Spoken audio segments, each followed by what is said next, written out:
नमस्कार दोस्तों, stock market studies में फिर से एक बार आपको दिल से स्वागत करता हूं। तो इस वीडियो के अंदर मैं वही कंपनी के बारे में चर्चा करूंगा जो कुछ दिनों से लगातार एक पॉजिटिव जर्नी दिखा रहा है। और इस पॉजिटिव जर्नी के कारण कंपनी कौन सा लेवल तक जा सकते हैं और क्या इस कंपनी के ऊपर फिलहाल के लिए मेरा कोई एंट्री लेवल्स है। इस तरीके से कंपनी के ऊपर अभी मेरा क्या व्यू है, सब कुछ मैं इस कंपनी के अंदर डिस्कशन करूंगा। तो वीडियो को लास्ट तक देखिएगा और अभी तक अपने चैनल को सब्सक्राइब नहीं किया है जो जरूर करना। तो चलो देख लेते हैं एक एक करके सारे कंपनीज के। तो सबसे पहले मैं जिस कंपनी के बारे में चर्चा करूं उसका नाम है RailTel corporation of India limited. देखिए, RailTel corporation of India limited आप सभी जानते हैं कि रेलटेल का मतलब है जो टेलीकॉम सिस्टम है, जो मल्टीमीडिया नेटवर्क्स है, जो देखा जाए तो ब्रॉडबैंड जो कनेक्शन है, इस सारे चीज़ों के ऊपर रेलटेल काम करता है। तो बेसिकली रेलटेल के ऊपर मैं एक चीज़ आपको बता दूं। RailTel corporation of India limited India के एक देखा जाए तो पॉपुलर कंपनी है। और इस कंपनी के ऊपर एक बहुत बड़ा अपडेट है जिसके चलते है मुझे लग रहा है अपकमिंग टाइम्स में एक अच्छा खासा बूस्ट देखने को मिल सकता है, क्योंकि RailTel corporation bags 49 crore services order. तो बहुत सारे लोग ये भी क्वेश्चन करेंगे कि सिर्फ 49 करोड़ का प्रोजेक्ट मिला, इसमें क्या होगा। 49 करोड़ ये तो सिर्फ मामूली सा है। देखिए, जो कंपनी का मार्केट कैप 15,000 करोड़ है और जिस कंपनी का टोटल प्रॉफिट ग्रोथ 200 मतलब अराउंड 246 करोड़ के आसपास है, तो उस कंपनी को अगर 49 करोड़ का प्रोजेक्ट मिलना वो भी मेरे लिए बेस्ट है। क्योंकि देखिए, छोटे छोटे प्रोजेक्ट है, अगर कंपनी को मिलते रहे तो उसको टोटल अगर एक साथ जोड़ा जाए तो बहुत बड़ा प्रोजेक्ट बन जाता है। किसी के पास से 100 रुपीज मिला तो दूसरे के पास 50 मिला, उस तीसरे के पास 150 मिला, तो इस कुल मिलाकर अगर सारे पैसे को एक जगह रखा जाए तो ज्यादा बन जाता है। तो उसी तरीके से रेलटेल को मैं बहुत बार देख चुका हूँ, इस तरीके से छोटे छोटे करके प्रोजेक्ट वो लगातार बेक्स कर रहा है, मतलब लगातार वो खुद की झोली में लेके आ रहा है। तो उसके कारण मुझे लग रहा है इस कंपनी के ऊपर अच्छा खासा बूस्ट देखने को मिलेगा। जैसे इसका चार्ट देखिए, ध्यान से देखना। अगर मैं पूरा सारे रेलवे सेक्टर के ऊपर चार्ट को दिखा दूं तो भारी भरकम करेक्शन है। चलो एक एक करके मैं आपको दिखा भी देता हूँ। जैसे देखिए IRFC, अब आपको मैं इसीलिए दिखा रहा हूँ क्योंकि आपको क्लियर कट अंदाजा मिले कि बाकी कंपनीज का हालत देखिए। IRFC गिरते चले जा रहे हैं। चलो मैं आपको आरबीएनएल के ऊपर बात कर लेता हूँ। आरबीएनएल का एक बार मैं चार्ट दिखा दूँ तो वो भी देखिए लगातार गिरते चले जा रहे हैं। तो उसके साथ साथ में राइट्स के भी एक बार चार्ट दिखा देता हूँ। देखिए, मैं एक एक करके सारे चार्ट आपको दिखाऊंगा। देखिए राइट्स में भी कितना है, वोलेटिलिटी कितना है।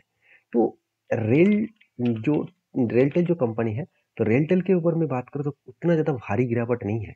अगर मैं टॉप लेवल से ग्राउंड लेवल तक देखूँ, करंट लेवल तक देखूँ, तो 24% का करेक्शन हुआ। मानता हूँ 20%, 24% बहुत ज़्यादा है। अगर बाकी कंपनीज को देखेंगे तो उससे भी ज़्यादा करेक्शन हुआ, क्योंकि रेलवे सेक्टर के ऊपर जिस तरीके से बूस्ट होना चाहिए था, बूस्ट हो नहीं रहा। उसके पीछे रीज़न है वैल्यूएशन हाई हो जाना। दूसरी बात, जो बजट आया था उस बजट में कुछ नया अनाउंसमेंट नहीं हुआ। तो ये कुछ कारण की वजह से कंपनी के ऊपर प्रेशराइज बना। तो मैं रेलटेल के ऊपर किस तरीके से ट्रीट करता हूँ, देखिए मुझे जो कफ विथ हैंड पैटर्न्स के बेसिस में एक ब्रेकआउट एंड ब्रेकआउट कंफर्मेशन मिला था, उसके अगेंस्ट में जब भी इस नीचे लेवल को टच किया तब यहाँ पे क्या बना, तब बना यहाँ पे एंट्री। और एंट्री बनने के बाद कंपनी यहाँ से देखिए धीरे धीरे करके ऊपर जाने का कोशिश करेंगे। अगर इस हाई लेवल तक गए तो कंपनी के ऊपर टारगेट कहाँ बन सकता है, 665 लेवल तक बन सकते हैं। 665 लेवल तक इसका टारगेट बन सकता है और मुझे लगता है बेस्ट तरीके से यहाँ पे टारगेट मिलने का चांसेस है। तो सिचुएशन वाइज बात करूँ तो कंपनीज के ऊपर जो जो सिचुएशन है उस सिचुएशन के अगेंस्ट में कंपनी के ऊपर 37% के आसपास टारगेट मिलने का चांसेस है। और जो पैटर्न यहाँ पे क्रिएट हुआ है उसके अगेंस्ट में एक ही बात कहूंगा कि जो पैटर्न यहाँ पे कंपनी के ऊपर किया है, मतलब बनता हुआ देखने को मिले, तो वो बेस्ट तरीके से यहाँ पे टारगेट अचीव होने का चांसेस है। बेस्ट तरीके से टारगेट अचीव होने का चांसेस है। जो टारगेट मुझे लग रहा है एक अच्छा खासा टारगेट मिलने का चांसेस है, उसके लिए थोड़ा सा इंतजार, थोड़ा सा वेट इसको करना पड़ेगा। तो बाकी इस कंपनी के ऊपर मैं एक ही चीज़ कहूँगा कि रेलटेल के ऊपर जो डेटा है उस डेटा के अकॉर्डिंग कंपनी का रेवेन्यूज का ग्रोथ पॉजिटिव है। उसके बाद थोड़ा सा करेक्शन हुआ और प्रॉफिट ग्रोथ को देखा जाए तो प्रॉफिट ग्रोथ बहुत स्ट्रांगली ग्रोथ हो रहा था। उसके बाद करेक्शन भी हो गया। तो ऑलमोस्ट 50% के आसपास प्रॉफिट ग्रोथ कम हुआ, जिसके चलते कंपनी के ऊपर करेक्शन हो रहा है। तो रिकवरी करने में थोड़ा सा टाइम लगेगा। तो पेशेंस है तो बनेगा, पेशेंस नहीं है तो कुछ भी नहीं बनेगा। तो ये तो सीधी बात है। तो फिलहाल के लिए मेरा इस कंपनी के ऊपर व्यू पॉजिटिव है। नेक्स्ट जो कंपनी है उसका नाम है कंप्यूटर एज मैनेजमेंट सर्विसेज। देखिए, कंप्यूटर एज मैनेजमेंट सर्विसेज के ऊपर अगर मैं डायरेक्टली चार्ट पैटर्न्स के ऊपर लेके जाऊँ तो देखिए लास्ट कुछ फ्यू डेज में कंपनी के ऊपर धमाका परफॉर्मेंस हुआ था। उसके बाद प्रॉफिट बुकिंग भी हुआ। उसके बाद देखिए धीरे-धीरे करके ऊपर जाने का कोशिश कर रहा है। और मैंने आपको ये भी बताया ये जो लेवल है, ये लेवल कंपनी के लिए स्ट्रांगली एक रेजिस्टेंस लेवल देखने को मिलेगा। जो लेवल निकल कर आ रहा है 4,600 मतलब 4,697 के आसपास। तो कुछ इस तरीके से लेवल्स देखने को मिला, एक स्ट्रांगली लेवल देखने को मिला। और इसी लेवल लेवल के अगेंस्ट में अगर मैं बात करूँ तो कंपनी के ऊपर शोल्डर बने, बिग हेड बना, उसके बाद शोल्डर बना और फाइनली कंपनी ब्रेकआउट होने के बाद उसके बाद कंपनी धीरे-धीरे करके उसका टारगेट को अचीव किया। तो फर्स्ट एक बेस्ट तरीके से टारगेट को कंपनी अचीव किए और सेकंड टाइम कंपनी के ऊपर यहाँ पे ब्रेकआउट भी हुआ है। तो मुझे लगता है यहाँ पे कंपनी कुछ टाइम ऑफ पीरियड में जो यहाँ पे बाइंग का रेंज क्रिएट किया, तो मुझे सबसे पहले रेंज मैंने जब मार्किंग किया मुझे 20% चाहिए था, यहाँ पे 17% का टारगेट टोटल रेंज बने। इसलिए मैं स्ट्रैटेजीज़ को यूज़ नहीं किया क्योंकि स्ट्रैटेजीज़ के ऊपर तब भी मैं यूज़ मतलब स्ट्रैटेजीज़ को तब यूज़ करता हूँ जब रेंज 20% के ऊपर बने। तो इसके लिए मुझे इंतज़ार करना पड़ेगा। मुझे लग रहा है यहाँ पे एक पैटर्न क्रिएट होने जा रहा है।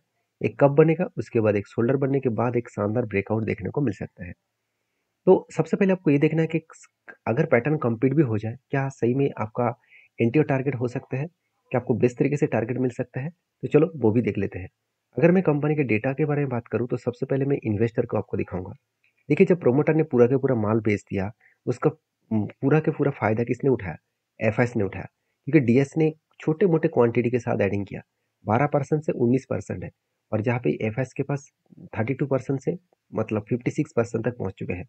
ऑलमोस्ट 20% के आसपास स्टेक को इंक्रीज किया।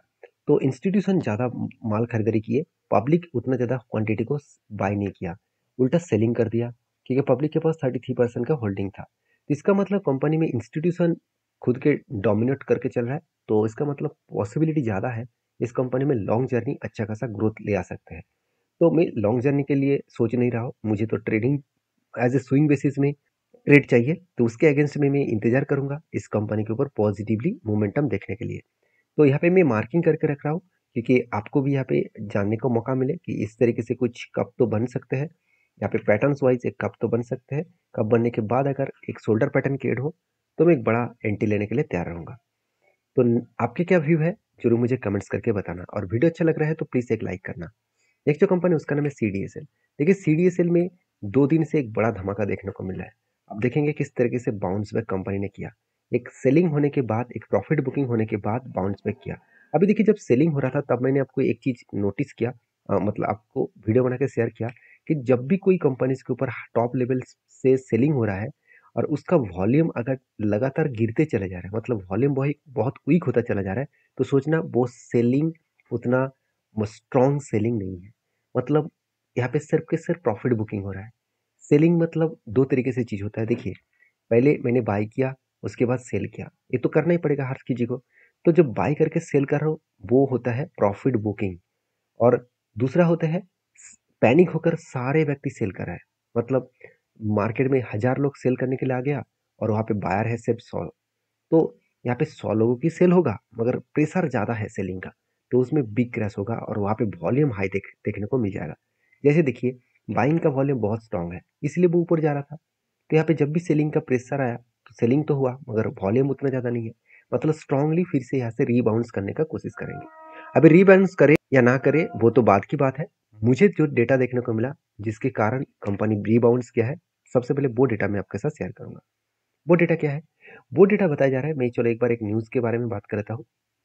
आप देख सकते हैं नेहाल वोरा जी। तो नेहाल वोरा जी कौन है?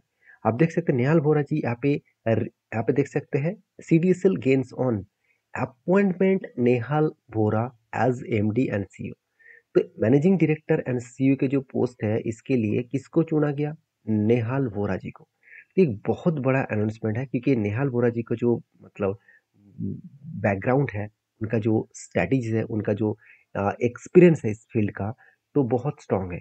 इसीलिए मार्केट उसको बहुत ज़्यादा मतलब वेलकम किया। आप खुद ही देख सकते हैं। मतलब नेहाल वोरा जो मतलब वोरा जी जो है हैज़ ओवर 25 ईयर्स मतलब एक्सपीरियंस के बारे में बात किया जा रहा है। देखिए एक्सपीरियंस के बारे में देखिए, वो भी इंडियन कैपिटल मार्केट। जो इंडियन जो कैपिटल मार्केट है पूरा के कैपिटल मार्केट के ऊपर उसका 25 साल का एक्सपीरियंस है।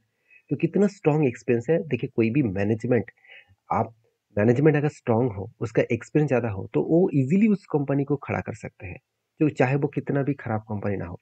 आज येस बैंक जो 400 में चलने वाला कंपनी 4 रुपया हो गया था, वो भी किसके कारण? राणा कपूर जी के कारण, मतलब बेकार मैनेजमेंट के कारण। और वही 4 रुपीज का शेयर आज 40 के ऊपर चला है। तो मतलब क्या है? मतलब यही है कि मैनेजमेंट अगर स्ट्रांग हो तो वो फिर से कंपनी को खड़ा कर सकते हैं। हाँ, टाइम लगेगा। तो यहाँ पे तो कंपनी पहले से ही अच्छा है, उसके साथ साथ अच्छा मैनेजमेंट और भी मिल गया, तो इसका स्टेबिलिटी और भी बढ़ गया। तो मैं इसीलिए सोच रहा था कि कंपनी के ऊपर किस कारण की वजह से शेयर भागते चले जा रहे हैं। अभी मेरा व्यू क्या है सीडीएसएल के ऊपर, वो मैं बता दूं। देखिए, सीडीएसएल जिस तरीके से काम करता है उसके लिए मैं हमेशा आपको बोलता हूँ, कंपनी देखिए ऊपर गया, होल्ड किया, ऊपर गया, होल्ड किया, ऊपर गया, होल्ड किया, ऊपर गया, फिर से देखिए करेक्शन हुआ। यहाँ पे छोटा सा करेक्शन होने के पीछे है प्रॉफिट बुकिंग, और उसके बाद मुझे लगता है इजीली वो इस हाई लेवल तक जा सकते हैं, इजीली जा सकते हैं, क्योंकि वो रिकवरी करेगा। आज नहीं तो कल तो वो करेगा। और यहाँ से क्यों कर रिकवरी कर रहा है? देखिए, ये लेवल कंपनी के लिए यहाँ पे क्या बना, ये लेवल अगर देखा जाए तो ये लेवल कंपनी के लिए एक स्ट्रांगली क्या है, एक स्ट्रांगली सपोर्ट लेवल है। स्ट्रांगली सपोर्ट लेवल है, इसी सपोर्ट लेवल को वो टच किया, उसके बाद बाउंस बैक किया। क्योंकि सपोर्ट लेवल क्यों है? क्योंकि देखिए, जब नीचे से ऊपर जाने का कोशिश कर रहा था, यहाँ पे रिटेस्ट करने के बाद नीचे आए, उसके बाद हाई वॉल्यूम के साथ ब्रेकआउट किया। जब हाई वॉल्यूम के साथ किसी भी रेजिस्टेंस को ब्रेकआउट करते हैं तो वही रेजिस्टेंस इसके सपोर्ट बन जाते हैं। तो ऊपर गया, नीचे आया, सपोर्ट क्रिएट किया, उसके बाद धीरे धीरे करके ऊपर जाने का कोशिश कर रहा है। तो कहने का मतलब है कि जो स्टेबिलिटी है, जो स्ट्रेंथ है, उस स्ट्रेंथ के हिसाब से मैं बात करूँ तो कंपनी के ऊपर अच्छा खासा यहाँ पे ग्रोथ आने का चांसेस है।